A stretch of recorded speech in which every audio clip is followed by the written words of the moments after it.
Anak saya doyan makan juga kok ini. Anak saya besar kok, anak saya sehat kok. Oke, itu memang baik. Nah, jadi saya hanya mau coba untuk memberikan atau sharing kalau anak ini harus butuh nutrisi apa di pandemi seperti ini. Ya, kita mulai slide.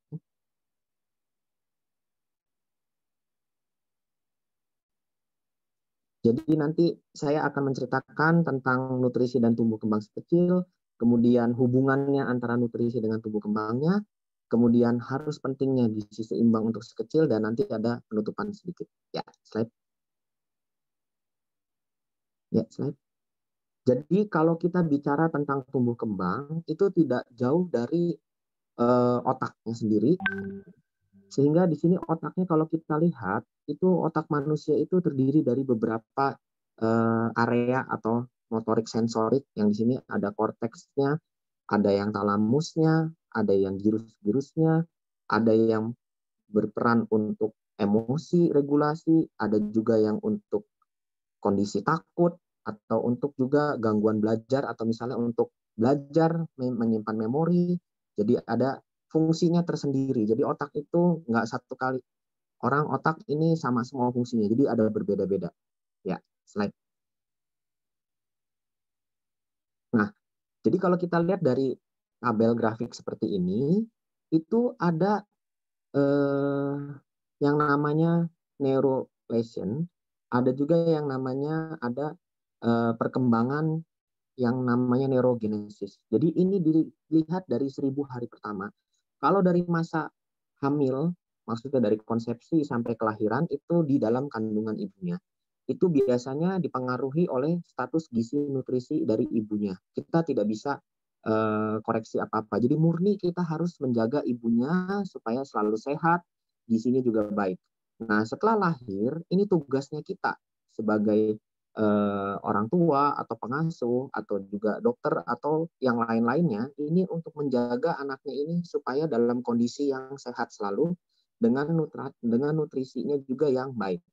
Jadi di sini dikatakan pentingnya 1.000 hari atau dikatakan sampai umur 2 tahun, ini proses adaptasi semuanya anak ini, sehingga dia bisa nanti anaknya dari yang tidur, kemudian dia bisa duduk, berjalan, merangkak, gitu ya. Jadi itu ada prosesnya. Jadi tidak ada yang lahir langsung lari, itu tidak ada. Jadi ada prosesnya. Nah, di sini pentingnya nutrisi-nutrisi. Nanti setelah 2 tahun, dia ada yang namanya sinapsnya itu akan berkembang terus-menerus. Dan dia akan berkembang dan tidak bisa kita koreksi kembali. Ya, slide. Nah, ini kalau dari organogenesis. Jadi, kalau dalam masa kandungan, ini kalau kita lihat itu sistem saraf itu terbentuk di paling banyak di usia kehamilan sampai 6 bulan. Nah, nanti di sini ada masing-masing jantungnya, ada telinganya, matanya, tangan kakinya gitu. Jadi kalau yang merah itu eh, mengatakan kalau misalnya terjadi gangguan di sini, ini bisa menyebabkan kelainan nanti terus perkembangannya. Jadi hati-hati itu yang eh, bahan makanan atau misalnya obat-obatan. Kadang-kadang ibu-ibu hamil tidak tahu kalau diri ini hamil. Jadi dia melalui sakit kepala, minum obat. Contohnya pas di itu, oh ternyata hamil. Nah itu kadang-kadang tergantung itu dia ada terganggu di mana. Jadi hati-hati. Ya, okay, next. Nah, ini kalau kita lihat, kalau diperiksa, ini kalau sel saraf itu diperiksanya seperti ini kalau kelihatan di dalam mikroskop. Jadi kalau di dalam mikroskop itu, kalau di bayi baru lahir, itu sel sarafnya itu jarang-jarang. Kemudian kalau dia mendapatkan sensorisnya, misalnya dia dikasih sering diajak main, berbicara, atau misalnya diberi rangsangan, dia nanti setiap bulan dia akan bertumbuh menjadi panjang, menjadi berjumlah banyak, dan yang paling penting itu sinapsnya. Sinaps itu adalah percabangan dari saraf-sarafnya itu, sehingga ada yang namanya informasi itu dia akan bergeraknya cepat. Jadi kalau di istilah katanya kalau di komputer itu adalah IC-nya yang Intel-nya gitu. Jadi ini kalau dia sehat anaknya selalu, terus kemudian dia jarang sakit, gizinya baik, itu pertumbuhan sel sarafnya dia akan baik dan dia akan makin ramai. Ya, kalau dilihat fruit. Tapi itu yang normal ya. Oke, next. Nah, jadi faktor utama untuk mengoptimalkan tumbuh kembang anak itu, kalau kita lihat itu, pertama itu dari nutrisinya. Yang kedua itu stimulasinya. Yang ketiga itu proteksi. Proteksi itu bisa dari imunisasi ya, atau dari yang perlindungan dari keluarganya. Nah, setelah dari tiga itu, yang paling penting nutrisi dan stimulasi proteksi, ada yang namanya evaluasi tumbuh kembangnya dan perilakunya. Jadi ini yang mempengaruhi nanti otaknya kita ini dan organ tubuh yang lain. Jadi kalau ibarat kata itu, kalau nutrisi itu sebagai hardware-nya kita, kalau stimulasi itu kayak software-nya kalau dalam komputer. Jadi sehingga ini yang kayak begini. Jadi kalau ibu-ibu sekarang kan informasi sudah canggih sekali, jadi ada bisa download aplikasi semua segala macam, atau kalau mau pakai buku misalnya ada buka, ya itu silakan dibaca. Jadi jangan buat pajangan atau buat coret-coretan gambar anaknya gitu. Jadi itu dibaca karena kadang-kadang saya perhatiin itu ibu-ibu itu malas sekali membacanya. Jadi jangan malas, jadi selalu membaca. Jadi kalau misalnya dia simulasi anaknya baik, nutrisinya juga baik, anak Indonesia ini jadi sehat semua ya. Oke, next. Ya, ini hubungan nutrisinya dengan tumbuh kembangnya ya. Nah, jadi pentingnya nutrisi ini dalam proses tumbuh kembang saraf ini itu ada yang namanya butuh protein, energi, asam lemak, dan mikronutrien seperti besi, iodium, zinc, kolin, vitamin B, dan yang lain-lain. Nah, ini fungsinya itu untuk proliferasi dari saraf-saraf atau pertambahan sarafnya, kemudian pertumbuhan akson dan dendritiknya, jadi yang kayak sinaps-sinapsnya itu, kemudian dia ada untuk bahan baku pengantar sarafnya, dan untuk selubung sarafnya itu biar tambah baik. Ya, next.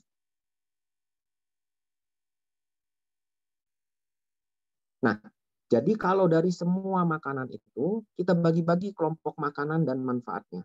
Jadi kalau makanan itu ada yang makronutrien dan mikronutrien. Kalau makronutrien itu seperti kita pelajari di sekolah itu ada yang namanya karbohidrat, protein, lemak. Kalau mikronutrien itu biasanya kita sebutnya vitamin dan mineralnya. Ya, jadi kalau makronutrien itu adalah zat pembangun, itu yang namanya karbohidrat, itu dia memberikan energi ya yang dibutuhkan untuk bertumbuh dan berkembang. Jadi jangan orang tua melupakan adanya kebutuhan karbohidrat ini ya. Jadi kalau setiap makan harus ada karbohidratnya, kemudian di setiap selingan juga ada. Terus jangan lupa protein. Protein ini juga dia memberikan zat pembangun dibilangnya, jadi untuk eh, pertumbuhan ya. Jadi dia itu untuk supaya sel-sel yang misalnya ada yang rusak, dia bisa memperbaiki diri. Nah, itu protein itu diperlukan. Jadi kadang-kadang orang tua cuma ngasih mie-nya saja atau nasinya saja, itu enggak, kita harus kasih proteinnya. Ya, jadi kalau di zaman dulu itu kita lihat itu ada yang namanya menu 4 sehat 5 sempurna. Itu mungkin kita pikir ya masih bisa dipakai meskipun sudah agak ketinggalan ya. Tapi kalau dilihat saya sih cuma ambil kalau menu itu harus ada karbohidratnya, proteinnya, lemak.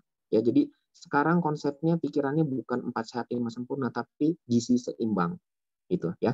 Nah, yang lemak dan minyak ini juga harus kita berikan karena apa namanya?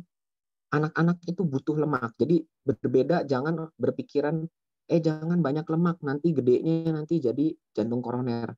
Itu beda ya. Jadi anak-anak itu butuh lemak memang untuk pertumbuhannya. Beda kalau orang dewasa.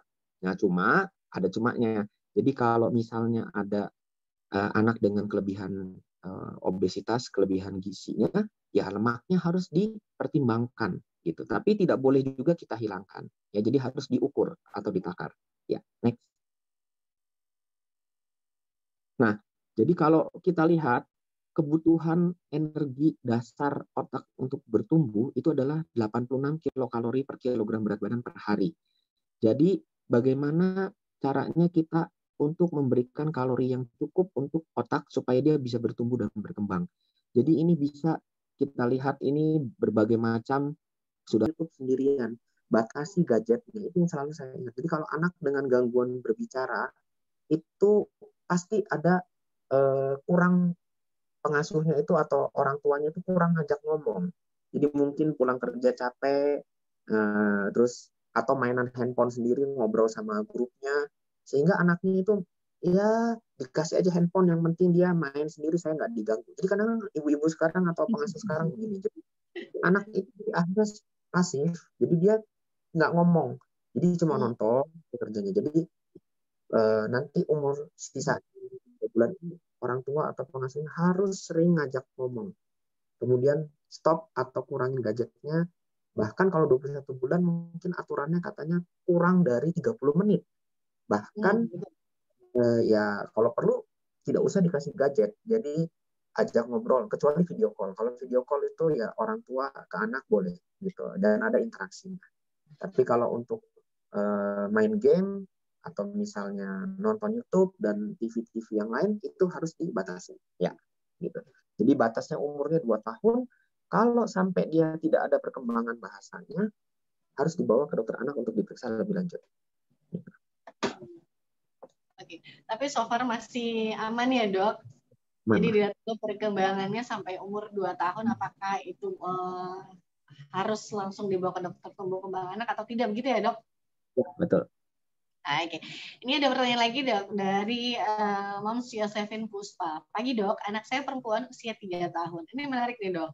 Dia sangat suka makan oatmeal. Dan sehari-hari bisa makan oatmeal dengan porsi makan besar. Jadi bukan snack, Dok. Jadi benar-benar makan gitu ya. Biasanya dimakan bersama buah-buahan dan saya tambahkan sedikit sufor.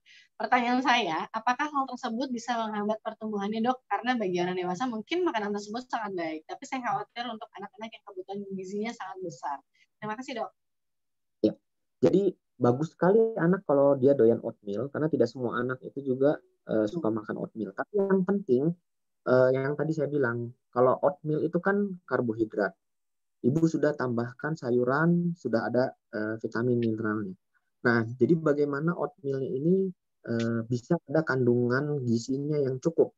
Mungkin ibu bisa tambahkan daging-dagingan atau telur di dalamnya. Jadi buat variasi gitu. Jadi oke, karbohidratnya kita ambil dari serealnya itu oatmealnya, tapi teman-temannya itu harus kita tambahkan dan sesekali dicoba lah. Jadi nanti pelan-pelan anak itu diajak suruh pilih aja mau makanannya yang mana gitu. Jadi bisa kok anak diajak diskusi gitu.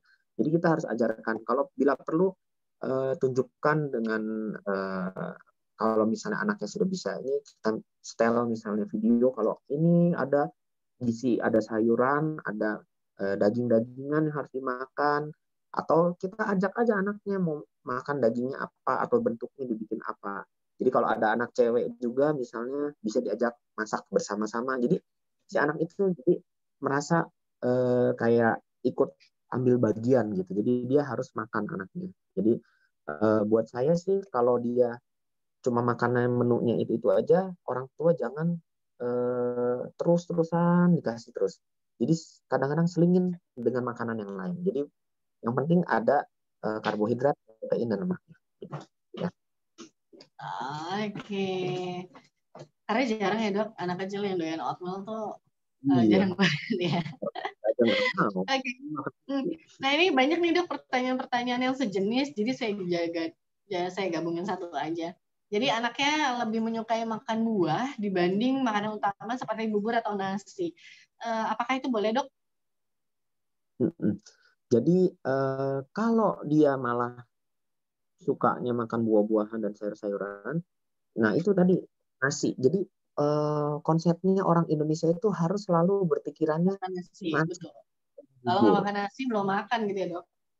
Iya, jadi tadi ibu tadi malah dikasihnya oatmeal. Jadi buat saya cari menu makanan yang ada gitu. Kita sekarang tinggal di zaman yang sudah enak. Kita bisa pilih makanan tidak dibatasin juga. Jadi bisa diganti pakai roti, bisa diganti pakai mie ya. Kemudian atau kalau orang Madura pakai jagung atau misalnya orang Papua pakai papeda yang itu yang kayak sagu itu pun nggak masalah gitu. Jadi yang penting ada nutrisi-nutrisi yang harus ditambahkan gitu. Jadi oke lah bagus dia sayuran buah-buahannya. Kalau anaknya di bawah 2 tahun itu sebenarnya bahaya. Kita harus tetap memberikan makanan yang baik. Tapi kalau udah di atas 2 tahun ya nggak masalah sih kalau menurut saya sih. Jadi nanti diperkenalkan aja sayur-sayuran buah-buahannya jangan terlalu banyak. Karena nanti kalau banyak nanti dia kenyang jadi akhirnya tidak mau makan lagi. Gitu. Oke, Dok. Nah, eh, ini ada pertanyaan dari Mom Opi, Dok. Saya nggak tahu beliau ini tinggal di mana, tapi pertanyaannya adalah, jika ikan dan seafood lain susah ditemukan, Dok, sehingga jarang sekali diberikan, apakah berdampak kurang baik pada saat MPASI? Mungkin Jadi beliau tinggal di daerah yang seafood atau ikannya tuh mungkin susah didapetin, Dok. Gitu. Kalau misalnya kurang memberikan ikan atau seafood, bisa diganti atau yang lain atau gimana, Dok? bisa sih. Jadi kalau uh, kalau seafood dan makanan laut kan kita selalu berpikirannya proteinnya ya. Jadi kita bisa ganti juga dengan makanan yang lain, daging-dagingan, telur ya. Bahkan saya rasa mungkin pasti ada lah mungkin ikan air tawar pun juga bisa kita pakai kalau misalnya dia tinggal di gunung gitu. Jadi ikan gabus itu ikan lokal Indonesia yang katanya Prof. Damayanti itu mengatakan kita selalu pikirannya ikan salmon, ikan salmon, ikan salmon. Ikan lokal Indonesia yang contohnya ikan gabus, meskipun penampakannya ngeri juga kalau dilihat, tapi itu dia punya kandungan nutrisi protein itu lebih tinggi bahkan dari ikan tuna. Jadi salmon juga. Jadi yang kayak gini-gini kita harus budayakan makanan lokal. Jadi nggak usah terlalu nggak ada ikan, nggak ada apa ya udah. Jadi kita hanya putus asa. Jadi tidak ada makanan yang lain. Jadi kita bisa dari sapi, dari ayam, atau dari bebek, atau dari yang mana, pokoknya yang ada di pekarangan kita. Gitu. Oke, Dok. Nah, Ya. terus mengenai pemberian minyak-minyak nih, Dok. Sekarang kan banyak juga orang tua yang memberikan anaknya minyak ikan gitu, Dok, atau VCO gitu, Dok, atau olive oil murni gitu. Nah, itu seberapa pengaruh sih, Dok, sama imunitas anak yang dibilangnya dia bisa menambah imunitas, menambah nutrisi dan lain sebagainya.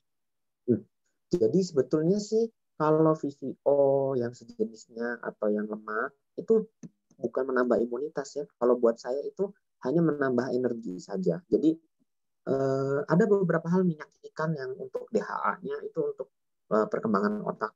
Tapi kalau buat saya, kalau anaknya gemuk, batasin penggunaan minyak-minyaknya. Jadi sudah cukup gitu. Jadi jangan ditambahin lagi minyak-minyak lain. Kecuali kalau anaknya gizi kurang atau misalnya mepet-mepet, hanya mau menambahkan suplementasi pun itu cukup baik. Nah, kadang-kadang ada orang tua yang nanya, sudah dikasih ASI, mau dikasih suplementasi apalagi? Saya bilang cukup aja. Yang penting ibunya makan yang bergizi. Jadi cukup itu ASI itu sudah mencukupi atau menyediakan untuk kebutuhan si anak sampai 6 bulan. Nah, setelah itu baru bisa ditambahkan terserah ibunya mau kasih apa. Jadi makanya kalau 6 bulan harus ASI eksklusif ya. Kalau nggak bisa ya kita konsultasikan dulu apakah memang perlu tambahan atau memang perlu dikasih makanan dini atau misalnya yang lain-lain. Jadi jangan kadang-kadang juga ada orang tua yang menyamaratakan anaknya udah misalnya nggak ada ASI, terus ASI-nya juga nggak ada, terus ditahan-tahan terus ternyata anaknya jadi gizi kurang atau malah jadi flat, mendatar, fluttering kayak gitu. Jadi ya kita tindakin segera dan harus ditolong. Kalau enggak nanti akan susah naiknya. Jadi buat saya harus terbuka ini kayak gini. Jadi jangan terlalu banyak sosial medianya mengatakan saja sampai 2 tahun. Iya betul ASI, tapi harus ada makanan pendamping. Jadi buat saya ASI saja sampai 6 bulan itu sudah cukup. Kemudian selebihnya boleh tambah sampai 2 tahun, tapi dengan makanan pendamping. Dan di sini ditekankan makanan pendampingnya sebetulnya. ASI itu hanya sampai 2 tahun, itu cuma bonusnya aja. Gitu. Ya. Oke. Tapi sebenarnya apa sih, Dok, sinyal yang memperbolehkan akhirnya ya udah nggak apa-apa kasih sulfur. Karena di sini ada pertanyaan nih dok nih, seberapa pentingkah susu kaleng untuk anak di bawah 2 tahun yang masih direct breastfeeding dok gitu. Mungkin banyak orang tua di sana yang melihat apa sih sinyal yang akhirnya saya harus memberikan anak saya sulfur selain makanan pendamping lainnya ataupun padahal dia masih ASI gitu dok. Ya. Jadi kalau untuk pertimbangannya dokter atau dokter itu susu for kalengan ini bukan yang susu kental manis ya. Jadi tidak boleh diberikan susu kental manis. Kalau susu kental manis itu orang dewasa itu atau di atas 2 tahun, tapi itu pun dengan pemantauan. Maksudnya begini, tidak boleh menggantikan susu formula itu dengan susu kental manis. Jadi yang saya anggap susu kalengan ini adalah susu formula bubuknya. Jadi bila mana ada orang tua datang ke tempat praktek atau ke dokter atau yang lain, itu dengan gangguan nutrisi misalnya berat badannya kurang ya dari normal, atau misalnya gizi buruk, atau misalnya juga ada flattering jadi tumbuhnya nggak bertambah. Nah biasanya akan dikaji lebih lanjut makannya gimana. Kalau makannya sudah bagus, misalnya makan dagingnya sudah tercukupi, ada protein, ada karbohidrat, ada lemaknya, terus ternyata setelah dipantau ternyata udah diterapkan rule feedingnya udah bagus, ya kita perlu tambahan nutrisi apa lagi? Ya susu yang paling bisa dimasukkan. Kenapa? Karena dia sudah didesain, kalorinya sudah diukur, ya. Kemudian kita bisa atur berapa jumlah volume yang masuk. Jadi kita melihat lambung anak ini kan kecil, nggak mungkin juga kita tambahin lagi makanan yang gede-gedenya lagi. Jadi yang paling gampang adalah susu formula. Jadi patokannya buat saya, kalau ada gangguan nutrisinya atau pertumbuhannya terhambat, datar, kita harus kan nutrisi yang lain, susu terutamanya, gitu. Oke dok.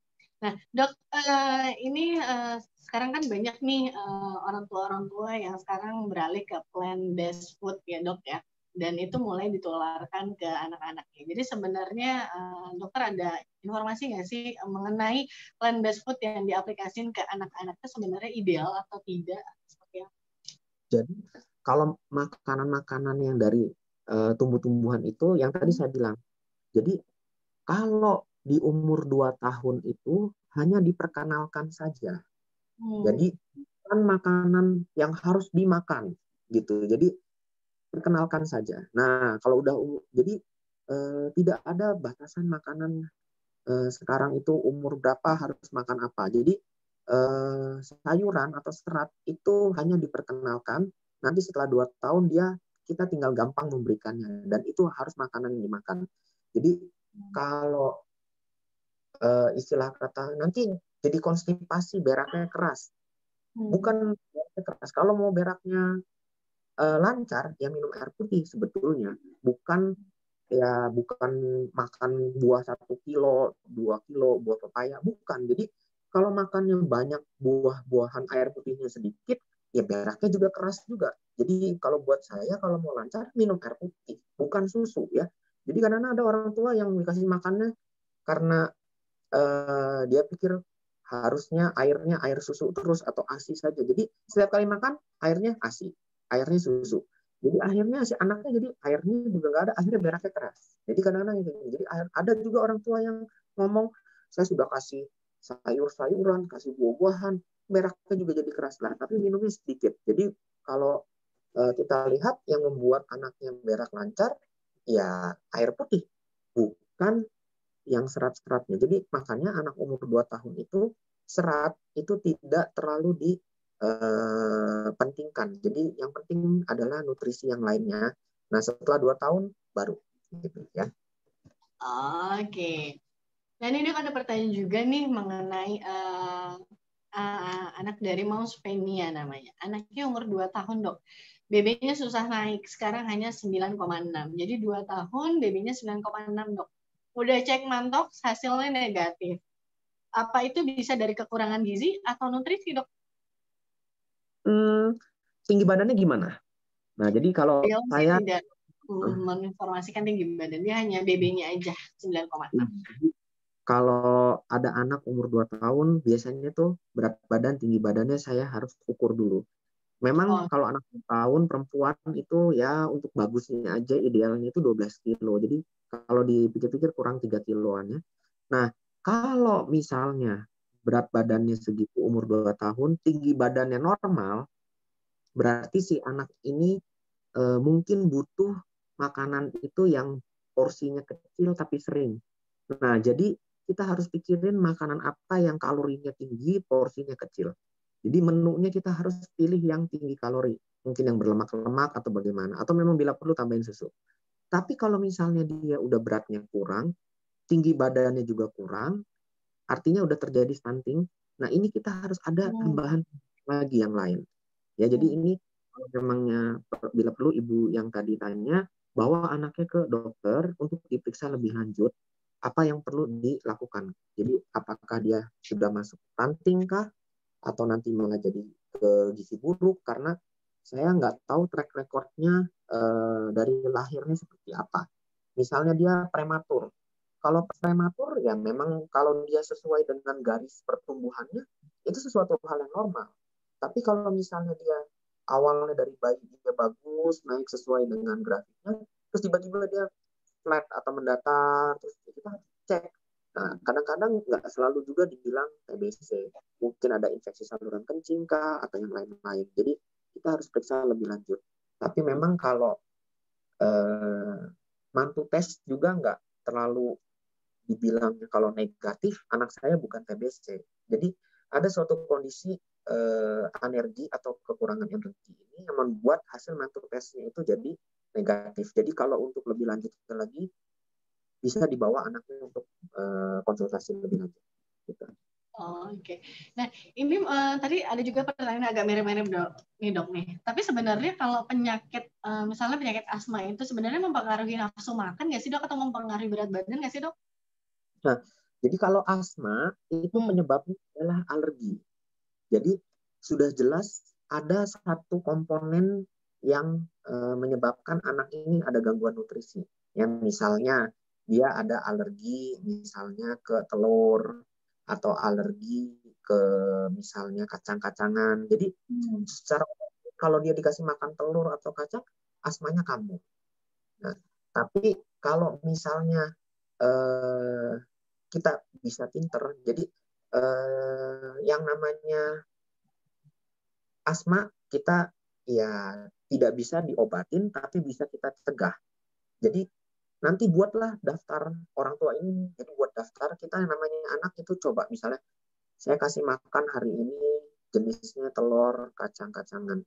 Ternyata batuknya tambah kencang. Ya berarti itu telur sama kacang-kacangannya disingkirin dulu. Jadi di stop dulu 2 minggu, jangan dikasih makan. Nah nanti Hmm. dicobain lagi makanan yang tadi dicurigain sebagai pencetus alergi atau asmanya. Kalau ternyata batuk, oh ya berarti di stop aja ini, ganti dengan makanan yang lain yang bisa dia terima. Jadi jangan terpaku, oh udah nggak bisa telur, udah putus asa gitu, jangan.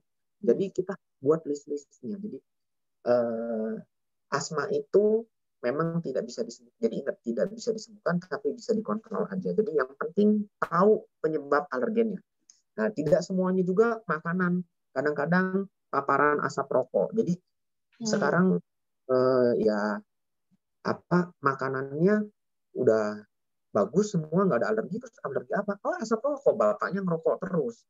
Jadi selama bapak anaknya asmaan terus. Jadi itu lain lagi ceritanya. Jadi Hmm. jadi ada juga alergi debu atau alergi suhu. Jadi misalnya di tempat dingin dia langsung batuk sesek. Jadi ada aja yang kayak gitu. Jadi harus diperiksa satu-satu ini anaknya tuh alergi apa gitu ya. Jadi sebenarnya bukan berarti dia asma terus berpengaruh sama berat badan karena hanya karena nutrisi aja dok ya, tapi bisa jadi karena paparan asap, rokok dan lain sebagainya. Oke. Nah ini hubungannya sama tekstur makanan nih dok ya. Kan katanya setiap pertumbuhan anak dia makanannya harus selalu naik tekstur ya dok. Iya Benar ya? betul. Nah, ini ada Mom Evi, anaknya umurnya 15 bulan, Dok. Jadi setiap naik tekstur, anaknya malah muntah, Dok. Gitu. Nah, Hmm. setiap makan jadi muntah. Jadi si Momsi ini nggak berani untuk terus nyoba untuk naikin tekstur. Apa yang Hmm. harus dilakukan sama beliau, Dok? Nah, jadi ada anak umur 15 bulan kalau naik Hmm. teks. Nah, dia teksturnya sekarang apa? Bubur atau apa? Dia bilang Beliau sih nggak menjelaskan ya, beliau cuma bilang setiap naik tekstur anaknya jadi muntah gitu. kalau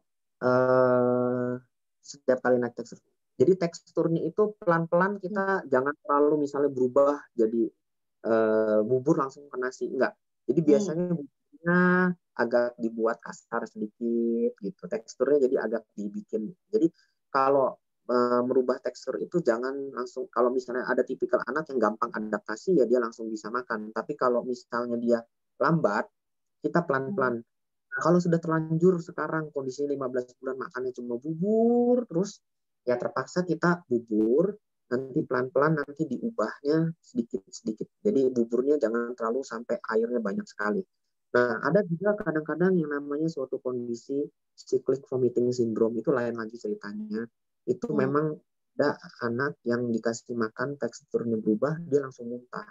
Tapi biasanya dia tidak terpengaruh ke berat badannya. Jadi dia cuma bisa makanannya satu itu aja, tapi berat badannya masih bagus pertumbuhannya. Itu masih bisa kita observasi.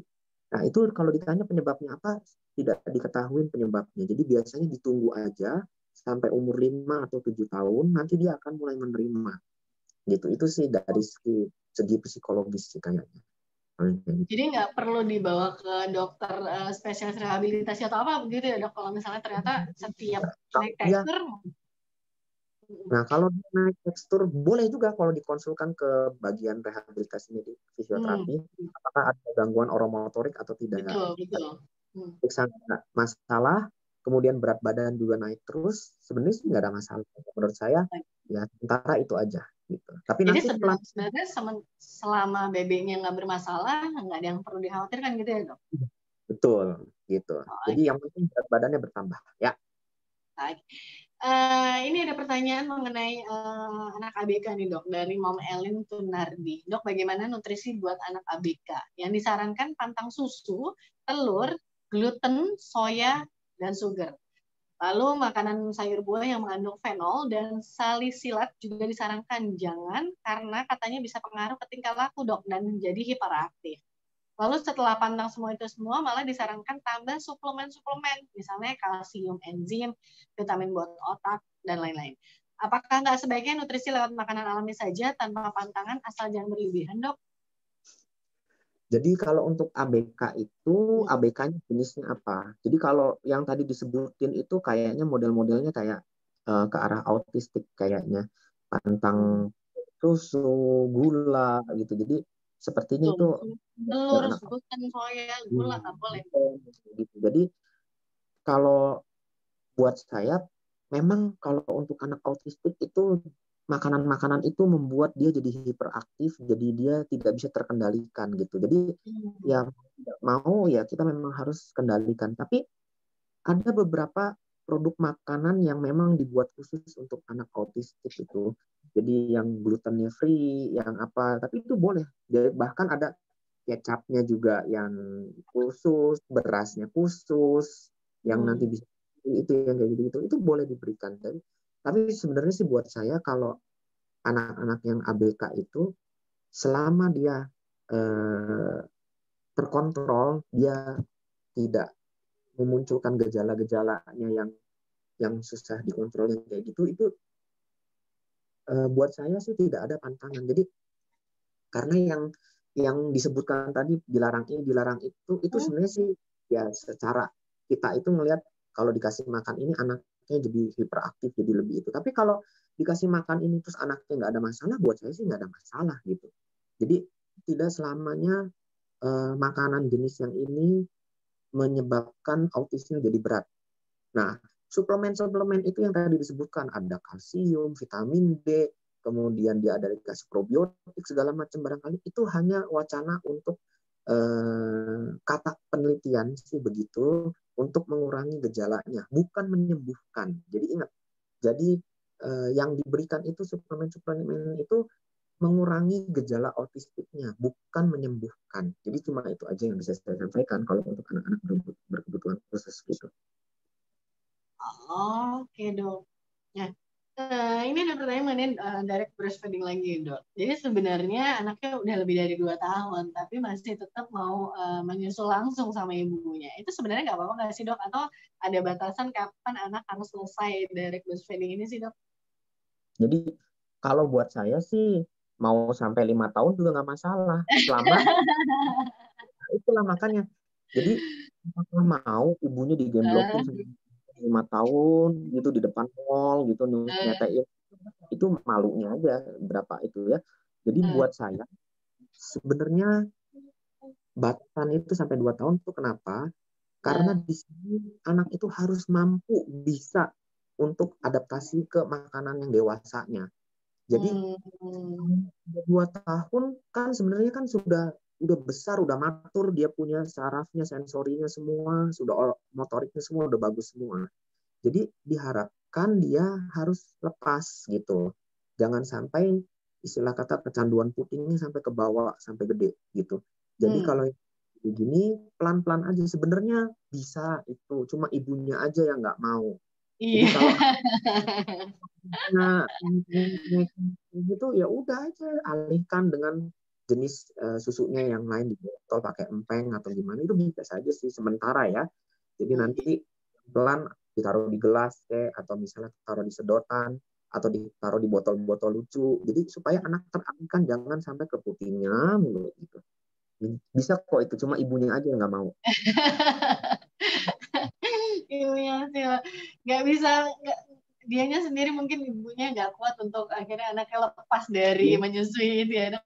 Dok, tapi sebenarnya dari kandungan ASI itu sendiri di atas 2 tahun itu masih tetap sama atau tidak sih, Dok? Beda. Enggak ya? Jadi Yang beda. berubah apa, Dok? Yang berubah sebetulnya yang sudah jelas ya kandungan nutrisinya sudah tidak sebaik yang dulu ya. Bukannya Hmm. saya ASI-nya jelek atau gimana ya. Hmm. Si anak ini kan dia makin bertumbuh, sedangkan ASI yang dari ibunya itu kan tergantung dari ibunya juga. Ibunya Hmm. makan apa atau kan kalau udah anak besar begitu kan harusnya sudah makanan yang Lengkap ya? utamanya ibunya kan juga sudah nggak terlalu banyak makanan yang harus bergizi lagi, jadi dia sudah seperti Hmm. biasa aja. Sedangkan si anak itu harus tumbuh. Nah, jadi ya jelas kurang lah, pasti Hmm. kurang. Apalagi kalau anaknya suka sekali makan, sudah pasti kurang. Dia harus ditambahkan makanan luar. Makanya menurut penelitian itu sudah banyak diteliti, ASI itu tuh bagus sampai usia 6 bulan. Makanya si eksklusif itu ASI saja sampai 6 bulan. Boleh sampai 2 tahun tapi dengan makanan pendamping ASI-nya. Jadi jangan itu semua bacanya setengah-setengah. ASI Hmm. sampai 2 tahun. Tidak. Ini dia nggak baca ASI sampai 2 tahun sampai apa embel-embelnya enggak. Cuma 2 tahun. Nah itu yang suka salah di sini. Ya, jadi akhirnya terlambat kita kalau udah 2 tahun. Nggak bisa juga kita balikin. Jadi akhirnya suplemennya banyak gitu. Tapi nggak bisa juga kita membalikan yang kemarin gitu. Jadi dia kalau di tes IQ-nya itu ada beberapa penelitiannya, kalau kita deteksinya terlambat di atas lebih dari 2 tahun, IQ-nya akan turun. Tapi kalau kita Hmm. deteksi dini, itu pun IQ-nya sudah turun, tapi tidak bisa menyamai lagi ke anak yang normal gitu. Tapi setidak-tidaknya kita lumayan Oke. nolongin sedikit lah gitu. Oke. Terus Dok ngomong-ngomong soal suplemen karena banyak banget nih pertanyaan mengenai suplemen gitu ya Dok gitu. Jadi sebenarnya kalau anak makannya udah cukup gitu ya, gizi lengkap yang dokter bilang tadi, sebenarnya suplemen itu masih tetap butuh atau enggak sih Dok? Nggak perlu. Nggak Jadi perlu ya Dok? yang yang selalu datang ke tempat praktek itu adalah dok kasih vitamin biar anaknya mau makan. Sebenarnya menurut saya itu vitamin itu mau dari merek A sampai Z itu tidak ada yang membuat anak jadi mau makan, itu tidak ada. Yang membuat anak makan Hmm. itu dari makanannya enak. Oke. Ya, jadi makanya kita lihat anak ibu suka jajan nggak? Oh, wow, suka banget jajan. Ya jelas. Kalau itu makanannya udah gak, garamnya tinggi, micinnya tinggi, Hmm. terus gulanya tinggi, dan yang lain-lain yang pengawetnya tinggi semua. Itu pasti jadi enak banget. Nah, Hmm. caranya gimana? Dikasih jajanan, harus dikasih makanan yang benar dulu. Hmm. Jadi harus diajarin dulu makanan yang bagus, yang yang sehat seperti ini. Jadi jajanannya di stop, uang jajannya di stop, ganti dengan bekal dari rumah gitu. Ya. Karena anak-anak kalau lapar ujung-ujungnya mau nggak mau dimakan gitu kan. Ujung-ujungnya harus Oke. dia Silakan lanjut apa dok? enggak ya, apalagi lanjut sudah. Oh, udah. Nah, ini sehubungan sama stunting nih dok nih, karena tadi dokter sedikit mention mengenai stunting gitu dok. Nah, kalau misalnya ternyata anaknya udah terlanjur divonis stunting nih sama dokter anak tertentu ya. Karena ada pertanyaan dari Mam Hayatun Hafifah nih. Apakah stunting dapat mengurangi daya ingat dalam belajar dok gitu, karena mungkin ini akhirnya jadi ketakutan banyak orang tua mengenai anak nggak mau makan, akhirnya kasih suplemen, kasih vitamin ini, kasih minyak ini biar anak nggak stunting, karena ketakutannya adalah ketika stunting itu sebenarnya mempengaruhi daya ingat atau hal lainnya nggak sih dok, stunting itu? Ya, jadi begini, istilah muncul kata stunting itu, stunting itu adalah perawakan pendek. Jadi tubuh atasnya berkurang. Nah, itu akibat dari apa? Akibat dari kekurangan gizi kronis. Jadi tidak ada anak-anak yang ujuk-ujuk langsung stunting gitu, tidak ada. Jadi yang perlu dipantau adalah berat badannya. Kalau berat badannya dia menurun atau flat gitu, kalau dibiarkan secara terus-menerus, otomatis tinggi badannya akan tidak bertambah. Itulah namanya dibilang stunting.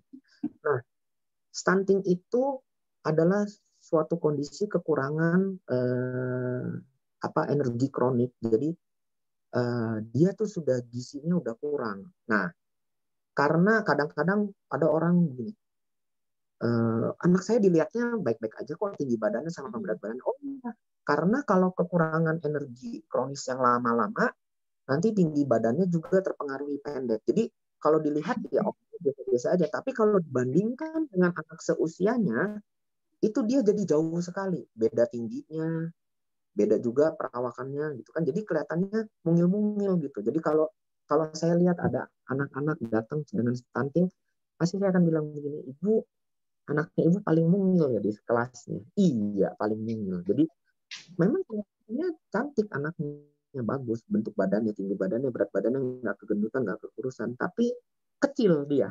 Nah, ada hubungannya antara stunting dengan IQ. Jadi dikatakan kalau anaknya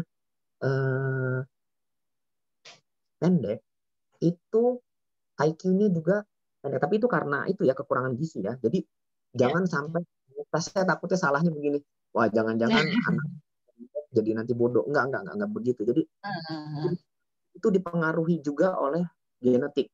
Jadi jangan lupa itu. Jadi kalau mama pendek-pendek juga, ya mungkin anaknya juga segitu-segitu aja, nggak beda-beda terlalu jauh.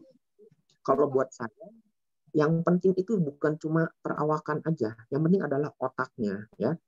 Almarhum presiden kita B.J. Habibie orangnya pendek itu, tapi otak dia bisa bikin pesawat terbang ya. Jadi dia stunting atau bukan? Bukan gitu. Jadi itu dia cuma perawakan pendek. Nah, sekarang bagaimana kita otaknya ini terselamatkan dulu gitu. Masalah tinggi badan nanti mungkin ke depannya, berapa tahun ke depan saya nggak tahu ada ketemu obat apa bisa tambahin tinggi badan, ya nggak tahu ya. Tapi untuk ini yang saya mau tekankan adalah otaknya dulu kita selamatkan. Karena setelah dia sudah lewat dari 2 tahun, kita tidak bisa ngapa-ngapain lagi. Begitu. Pentingnya di situ buat saya sih, kalau menurut saya sih ya. Jadi kalau masalah dan nanti kalau gizinya dia sudah kita atur, berat badan naik bertambah, otomatis tinggi akan nambah kok ya. Gitu. Oke, terima kasih dok. Nah dok, ada ini pertanyaan terakhir karena maaf buat Mama Sandet semua mungkin yang udah masuk pertanyaan nanti boleh offline aja nih, boleh DM lo Mas Sakit Lira Medika ataupun boleh nanti cek jadwalnya dokter Yanuar tuh kapan aja ya dok untuk konsultasi gitu. Nah ini pertanyaan terakhir dok, ini menarik karena dari tadi pertanyaannya dok anak saya nggak mau makan dok anak saya. Nah kalau ini masalahnya anaknya soal obesitas nih dok, karena menarik banget nih. Gimana caranya menghentikan kebiasaan makan anak saya yang sangat tinggi gitu, sangat besar sehingga akhirnya divonis obesitas gitu dok. Itu gimana? Jadi, nah ini juga masalah nutrisi di Indonesia ya. Karena menarik ya dok, yang satu kekurangan nutrisi mungkin yang ini kelebihan nutrisi sehingga akhirnya dia obesitas gitu dok. Gizi buruk belum tertanganin, ada lagi obesitasnya. Iya. Jadi apalagi di pandemi COVID begini, anak-anak jadi sedentary life-nya juga tinggi, main game, cemil, nonton TV, betul dok, betul. belajar di Karena nggak bisa jarak kemana-mana, nggak bisa beraktivitas di luar segala macam, akhirnya ujung-ujungnya orang tuanya kasih asupan cemilan deh dok. Gitu. Nah, bagaimana caranya? Ya, ya batasi makanannya, yang tinggi karbohidratnya harus dikurangin sedikit ya. Kemudian lemak sudah pasti harus dipangkas habis ya. Kalau pilih makan ayam, jangan ayam potong, pakai ayam kampung tanpa kulit lagi, dan tidak boleh digoreng. Nah itu jadi kita harus pintar memilih makanan yang kalorinya agak dikurangin, tapi tidak boleh tidak boleh nggak dikasih makan. Jadi ya, misalnya anaknya doyan sekali minum susunya 1 hari sampai 3 gelas 4 gelas sehari, udah tahu gemuk, batasin aja gitu. Jadi kita tidak menghilangkan, tapi kita kurangin asupan kalorinya ya. Kemudian ajak keluar komplek aja, keliling komplek mungkin ya, kalau lagi pakai masker atau pakai face shield, suruh jalan atau bersepeda atau berenang. Jadi kalau saya lihat misalnya anaknya betul-betul obesitas ya, jangan disuruh lari, jangan disuruh apa, cukup naik sepeda, kemudian dia berenang, itu olahraga yang baik ya. Nanti setelah berat badannya agak berkurang, baru kita bisa ajak lari atau misalnya senam atau bagaimana. Jadi seperti itu. Jadi terus ya kita harus, orang tua itu harus memikirkan gimana supaya anaknya ini bergerak. Jadi dia tidak diem saja. Ya gamenya harus dikurangi gitu. Jadi dibatasin semuanya. Selebihnya dia harus olahraga. Mungkin bila perlu ya punya alat-alat olahraga atau mainan-mainan yang misalnya bisa membuat keluar keringat. Kalau saya lihat game-game yang canggih sekarang kayak keluaran Nintendo atau PS, itu mereka kayak olahraga, dancing, yang kayak gitu-gitu. Itu kalau mau dilakukan gitu. Tapi yang penting harus bergerak gitu. Ya. Yang pasti dan kurangin asupan. Yang pasti tetap harus ingat ada pembatasan sama bergerak ya dok. Gitu. Jadi orang tuanya juga jangan mager ya dok. Jadi harus mau belajar bergerak biar anaknya juga bergerak. Oke, ini menarik banget nih dok, karena pertanyaannya juga akhirnya 82 pertanyaan masih muncul gitu ya, makanya mau ngingetin lagi buat Mom and Dad mungkin yang masih penasaran mau tahu informasinya seperti apa, jawaban dokter Yanuar apa, jangan lupa di follow Rumah Sakit Lera Medikanya, tanya jadwal praktek dokter Yanuar ya, jadi boleh terus langsung komunikasi online ataupun offline. Oke, terima kasih banyak dokter Yanuar atas waktunya. Mudah-mudahan bisa diterima. Mudah-mudahan informasi hari ini bermanfaat tentang nutrisi dan lain sebagainya udah disampaikan. Terima kasih banyak loh waktunya, dokter udah pulang, baru pulang gitu, terus udah langsung nyempatin berbagi ilmunya sama kita hari ini. Iya. Oke. Terima kasih banyak dokter Yanuar, sekali lagi selamat beristirahat, dan terima kasih juga buat Mas Agil dan Rumah Sakit Lera Medika, dan buat Mom and Dad yang masih join, jangan lupa untuk terus stay tune sampai akhir karena saya punya informasi pemenang siapa dari Mom and Dad yang berhasil mendapatkan merchandise dari kita yang udah share keseruan webinar kita kali ini. Sekarang kita say hi dulu, say goodbye sama dokter Yanuar dan Mas Agil dari Lera Medika. Selamat siang dok. Selamat siang. Selamat siang. Oke, sekarang kita beralih ke, silakan di slide-nya saya punya informasi mengenai promo pembelian produk sedikit aja sebelum saya masuk ke informasi si Majero Movie nanti. Oke, saya punya informasi yang udah saya mention tadi mengenai promo dan pembelian produk ya. Jangan lupa gimana sih cara belinya, jangan lupa kontak ke 081